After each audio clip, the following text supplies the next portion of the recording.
Andrew, welcome to the program. We're going to be talking about the Port Arthur massacre. It's like the ultimate shooting debacle in Australian history, which, much like almost every shooting debacle that happens in every other country, New Zealand's had them, America's had them, they just get used to demonise all gun owners, and were probably most likely false flag attacks in and of themselves to begin with that were orchestrated in order to get people's guns. So welcome to the program, and I really want to learn a bit more about this. I was a member of the Victoria Police Force from 68 till 85. I retired in health in 1985 after running into some problems with a thing called corruption. That'll do it.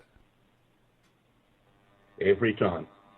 When the Port Arthur massacre finally came around, and I can remember listening to the radio on the car when it was first announced, about a gunman going mad, and I turned the radio off in disgust because I knew it was going to be psyched up. Later on, I came around to study it. I got a copy of the court transcript where Martin Bryant was sentenced. Martin Bryant was never put on trial, and he should have been. The solicitor, John Avery, took over. Now, John Avery also represented Carleen Bryant, Martin Bryant's mother, and the gun dealer, Terry Hill. Now, it's extremely interesting with the gun dealer because shortly before Avery took over for Bryant, Avery had written to Terry Hill asking him to give evidence that he had sold the murder weapons to Martin Bryant, which was a lie. And Terry Hill declined to tell this particular lie, and so the police ended up raiding his shop and closed his business down, collected all his books.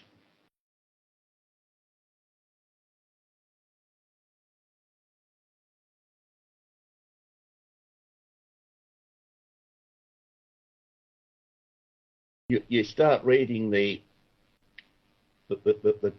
sentencing document, and you're absolutely amazed. You then start reading the witness statements, and they are absolutely astounding.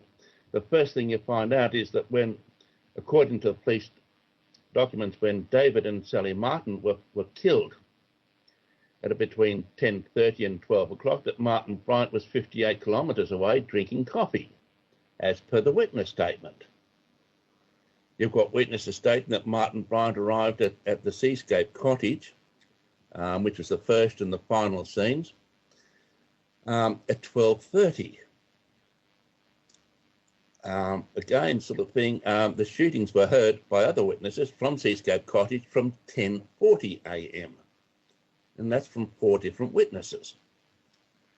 So you've got major problems with the police evidence, and you can understand why the whole Tasmanian government, the Australian federal government, all required Martin Bryant to plead guilty, which John Avery was finally able to coerce Martin Bryant to do so simply by getting Martin Bryant's mother to go in and tell Martin if he didn't plead guilty, then neither she nor Martin's sister would ever be able to visit him at Liston Prison.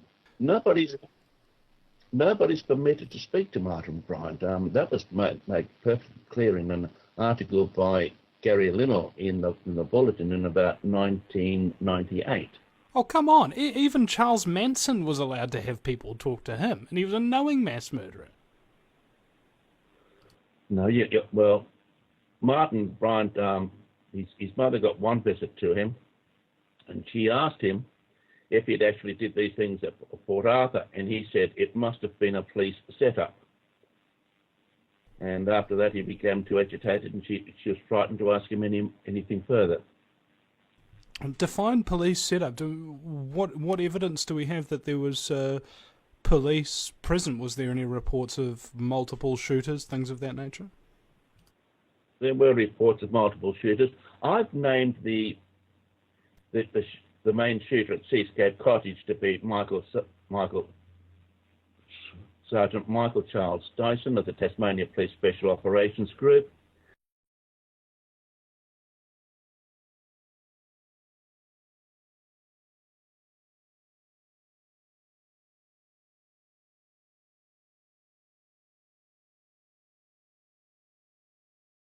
the shooter at the Port Arthur Historic Site as being Benjamin Overbeek, and I stated that quite emphatically, and nobody sued me as yet.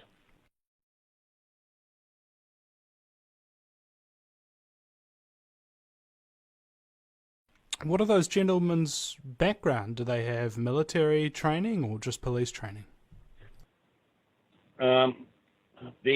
The shooter at the Port Arthur Historic Site was a 20-year-old. I don't know what actual training he had.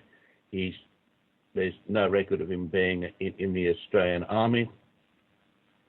But the person inside who did the shooting at the Port Arthur had been very properly trained. You could people saw him moving around and pirouetting when he was shooting inside the cafe.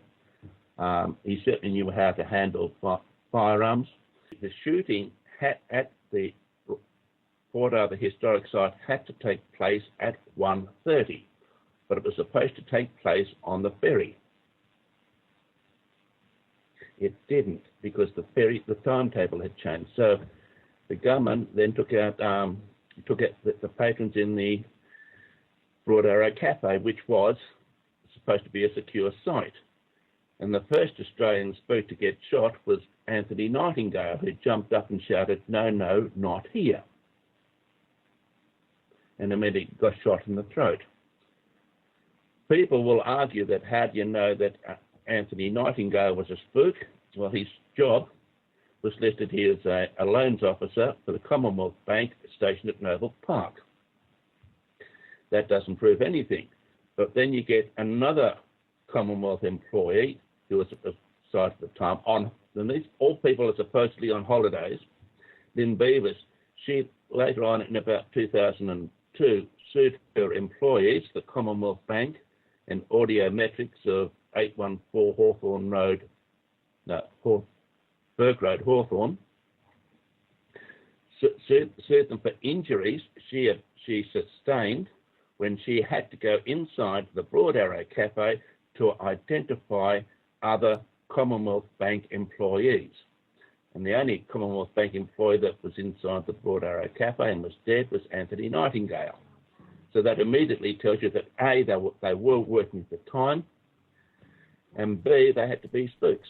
Every time there is a gun agenda, there's massacres. There's loading up gun massacres. Now that tells you it has to be a political agenda, nothing else, because people don't erupt spontaneously and go out and do things on a political line. Christopher Ramos is a professional witness. We've had them at the Port Arthur massacre. We've had them at the London bombing. We've had them at 9/11. These are people who immediately come out and give the right agenda. Or when something goes wrong, they need to negate proper evidence. They'll come out and give the required evidence.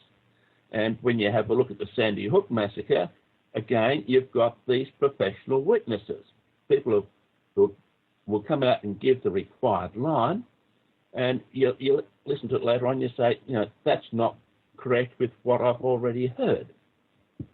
You get professional witnesses, and they're rather easy to identify once you know what you're looking for. Well, specifically, what are you looking for when you're looking for these witnesses? Well, the first thing is they know too much, and they apparently see too much. Now, if you're at a shooting, the first thing you do is you put your head down sort of thing, you start looking for an escape route. So with Christopher Ramos, where he sees the gunman spraying this, he sees the bloke next to him being shot, he's seeing too much. Christopher Ramos, and when most people speak and they need to stop or get their thoughts back in order, they use the R pause. I've got to tell you this, but Christopher Ramos, when he was doing his speaking, used the words just and like to fill in for the R, so he never stopped talking. He's been trained to speak without pausing, without giving the media head a chance to interrupt presentation. Welcome back to the Vinnie Eastwood Show. Final segment we have with Andrew McGregor, former Victorian police, retired, and he's talking about massacres, gun shooting massacres, and trained professional people coming on. Now, you were talking about some form of witness who came up while he was allegedly on holiday wearing a suit. Now, I don't know about you, ladies and gentlemen, but when I'm on holiday, I barely wear any clothes at all, let alone a fracking suit. The other thing that was very interesting was his wife was about 7 months pregnant. Now, how many people would actually travel on an aircraft when they're 7 months pregnant? Do aircraft permit people in such a condition to fly? Yeah, that's what I was going to say. I thought you're not allowed to. No, if she starts giving birth on a plane, sort of thing, it's a major problem for the air crew and for the safety of the child. She's not supposed to.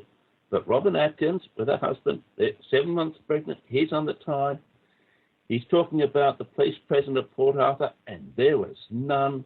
He's talking about how good everything was, and it was rubbish, and he knew too much. And so once you put it all together and read it properly, there's only one conclusion you can come to. He was a professional witness. He was down there on the spot. Another witness that was at the Port Arthur Historic Site was John Radler. Now, John Radler was the head guy of CNN in Australia, and he was down there at Hobart at the time. And he was preparing to give the news briefing of what happened at Port Arthur. And CNN had given him 3 days for the Port Arthur massacre. Now, what's so important about Australia to CNN that they're given 3 days interviewing at this time on the CNN radio?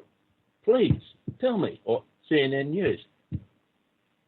Why would CNN have 3 days available for John Radler in regard to the Port Arthur massacre? Go on. How about if you lost 70 American tourists killed down there? Then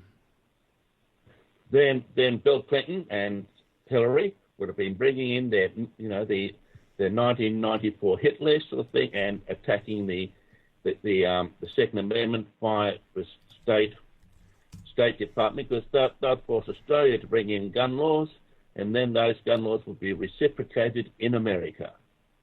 And that took place in 1996, and that was what the Port Arthur massacre was all about. One thing about the Port Arthur massacre, Martin Bryant was never trained. The gunman was. Martin Bryant, when the first 2 people were supposedly murdered, that's David and Sally Martin, was 58 kilometres away drinking coffee. When I started giving my lectures in 2001 and stating how the gunman deliberately targeted and shot Mrs. Nanette Mekak and her 2 young daughters, people jumped at me. How dare I be so nasty? But the actual fact is that the part of the agenda for the gun thing is to murder women and children at schools. Have a look at the whole agenda. These blown-up gun massacres by our governments, that's America and Australia, have been, are quite prepared to murder innocent women and children. They're not even going after the men. They don't want the men. They're going after we'll say the highest form of trauma possible. It's take out the women and children. The people who are attacking you are your own government, be it Australian or be it American. It's not a foreign government that's attacking you, it's the own government. No matter what you believe, number one thing, if there's a gun massacre in a country, and that includes Norway, then that particular government has to run the massacre. I think that's actually a nice cheery note to leave it on. Thank you, Andrew.